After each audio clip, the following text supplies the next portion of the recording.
selama berbulan-bulan hoax ini disebarkan, tidak ada satu pun perbincangan WA Group sebelum saya menjadi menteri mengenai pengadaan laptop maupun Chromebook, tetapi terlanjur viral. Saya dikaitkan dengan kebijakan ini hanya karena tim mengundang saya menghadiri satu meeting Zoom di tanggal 6 Mei 2020, di mana saya dipaparkan rekomendasi kombinasi Windows dan Chrome OS yang akhirnya diubah lagi di level tim teknis ke 100% Chrome OS tanpa sepengetahuan saya. Faktanya, secara hukum administrasi negara, ini bukan keputusan menteri. Dalam kasus ini, kausalitas antara kebijakan dan kerugian negara tidak ada.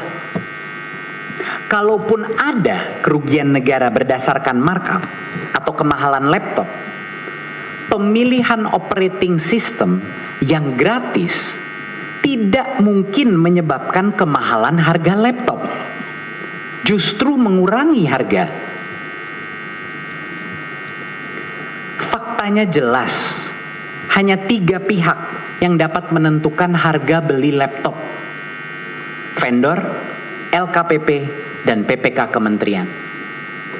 Dalam sidang, semua vendor, PPK, dan saksi LKPP secara serentak menyatakan saya tidak pernah terlibat atau melakukan intervensi dalam proses pengadaan. Kalaupun ada korupsi dalam pengadaan, bukanlah yang seharusnya menjadi tersangka adalah ketiga pihak tersebut. Apakah ada satupun dari ketiga pihak ini yang dijadikan tersangka? Tidak. Dalam persidangan ditemukan aliran uang dari salah satu mitra vendor ke belasan pejabat pengadaan setelah pengadaan selesai sebagai uang terima kasih. Tapi tidak ada yang dijadikan tersangka. Disinilah awal dari proses tukar badan demi prestasi, demi ilusi penegakan hukum. Semua saksi yang menerima uang gratifikasi itu disulap menjadi saksi pemberat. Dan mungkin demi kebebasan mereka, BAP tertulis mereka mengikuti alur penyidik. Tapi alhamdulillah, di dalam persidangan, majelis pun merasa ini janggal.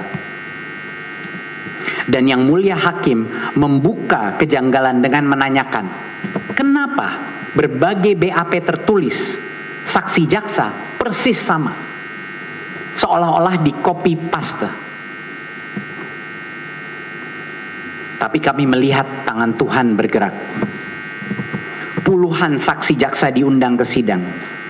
Dan mungkin karena mereka disumpah, kesaksian mereka sangat berbeda dengan BAP tertulis mereka.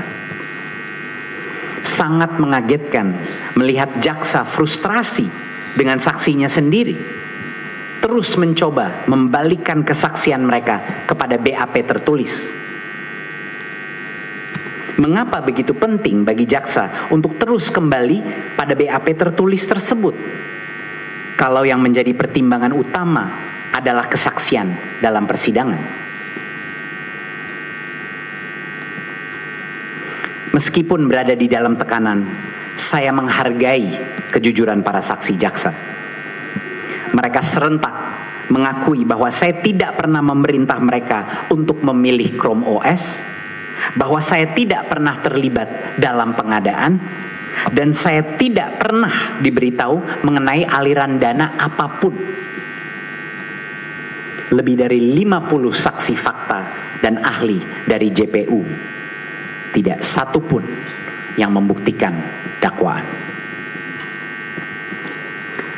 Majelis yang terhormat, Di awal kasus ini, saya harus menghadapi berbagai gelombang fitnah yang direkayasa. Mungkin sebagai justifikasi untuk penahanan saya, narasi WhatsApp grup disebarkan sebagai bukti niat jahat saya. Selama berbulan-bulan hoax ini disebarkan, tidak ada satu pun perbincangan WA grup sebelum saya menjadi menteri mengenai pengadaan laptop maupun Chromebook, tetapi terlanjur viral.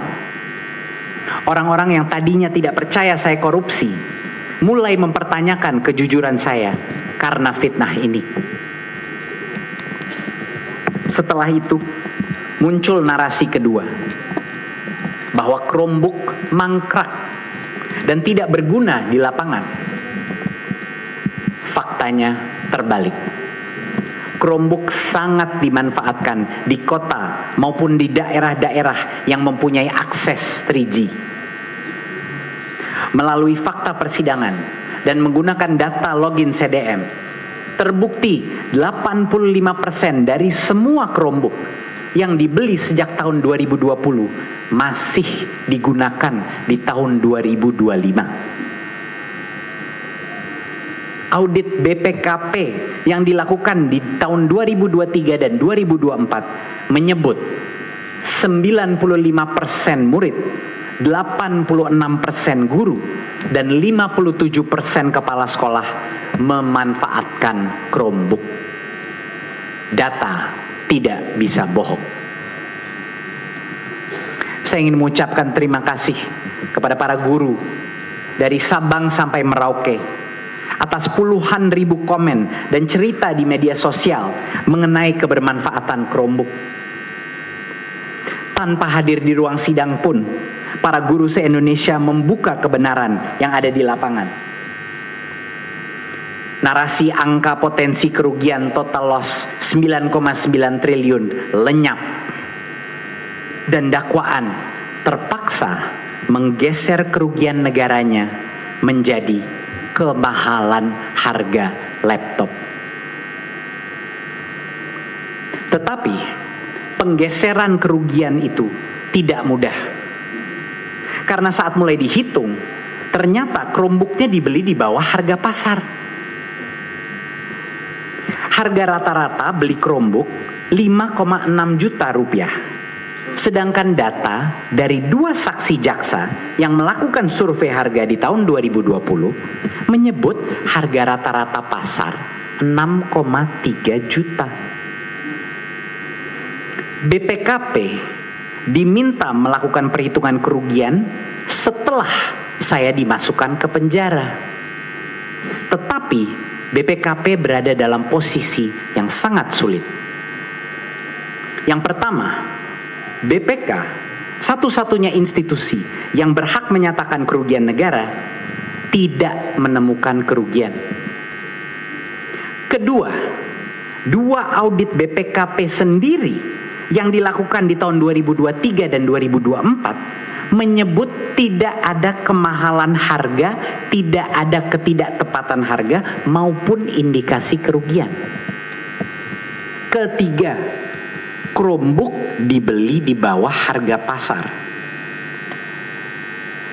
Sepertinya tidak ada harapan untuk membuktikan kerugian.